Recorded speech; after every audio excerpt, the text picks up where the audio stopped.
যদি তোর ডাক শুনে কেউ না আসে তবে একলা চলো রে, যদি তোর ডাক শুনে কেউ না আসে তবে একলা চলো রে, তবে একলা চলো একলা চলো একলা চলো একলা চলো রে, তবে একলা চলো একলা চলো একলা চলো একলা চলো রে, যদি তোর ডাক শুনে কেউ না আসে তবে একলা চলো রে।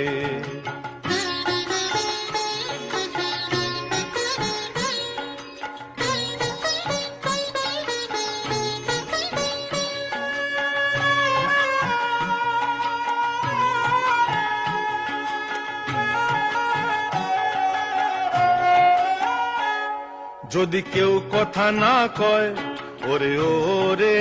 ও অভাগা, কেউ কথা না কয়, যদি সবাই থাকে মুখ ফিরায়ে সবাই করে ভয়, যদি সবাই থাকে মুখ ফিরায়ে সবাই করে ভয়, তবে পরাণ খুলে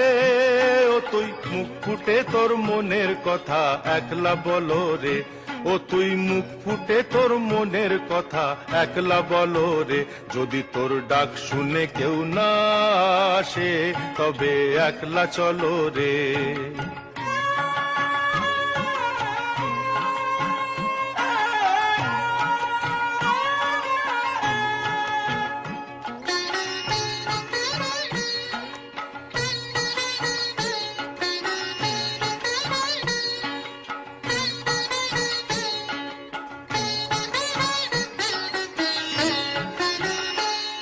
যদি সবাই ফিরে যায় ওরে ওরে ও ভাগা, সবাই ফিরে যায়,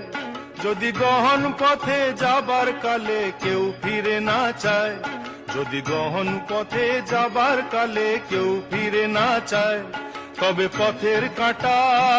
ও তুই রক্ত মাখা চরণ তলে একলা দলো রে, ও তুই রক্ত মাখা চরণ তলে একলা দলো রে, যদি তোর ডাক শুনে কেউ না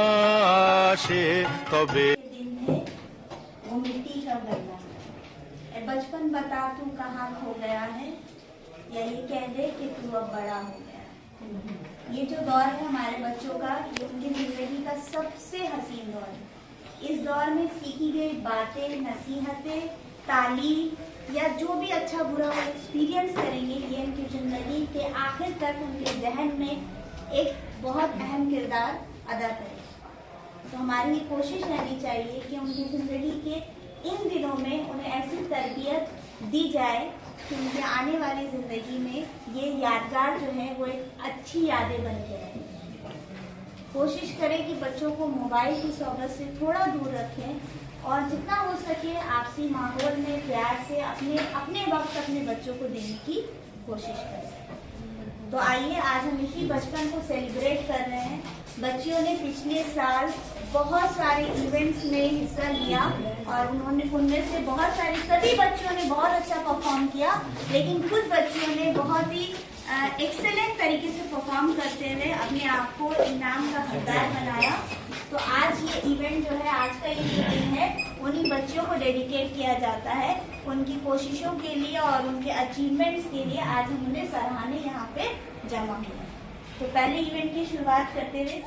ट्यूशन टीचर में खासकर बोलिए कि आप जो है इसको पढ़ना और लिखना सिखाओ, पढ़ना उर्दू पढ़ना और उर्दू लिखना। 1 का स्टैंडर्ड जो था वो अलग था, 2 का स्टैंडर्ड अलग है, एक ही बुक में सब, 3 का स्टैंडर्ड जो है मैथ्स, इंग्लिश, मैथ्स और उर्दू सब समझिए अलग अलग हो जाएगा, और उसके बाद अलग अलग पेपर भी पेपर में सब एग्जाम लेते थे। लिमिट है उसमें, बच्चे चाहेंगे हर बुरी चीज़ पर बच्चे जो है पहले फोकस करते हैं, उससे बचाने की कोशिश कीजिए, एहतियात करवाने। यहाँ से जाने के बाद जो है 2 घंटा शाम तक किसी भी टाइम 2 घंटा लेकर बच्चों को बैठिएगा, इंशाल्लाह देखिएगा आहिस्ता आहिस्ता करना क्या है, सिर्फ पढ़ना और लिखना। और जो सर होमवर्क दे हैं यहाँ पर उसको देखना कि क्या होमवर्क दिया गया, स्कूल में क्या मिला, और स्कूल में जो मिला उसको बच्चा किया कि नहीं किया तो उसको करवाना बैठा। बच्चे करेंगे नहीं, खेलने में तो सभी के बच्चे ऐसे होते हैं। तो ये जो है इसको आप लोगों को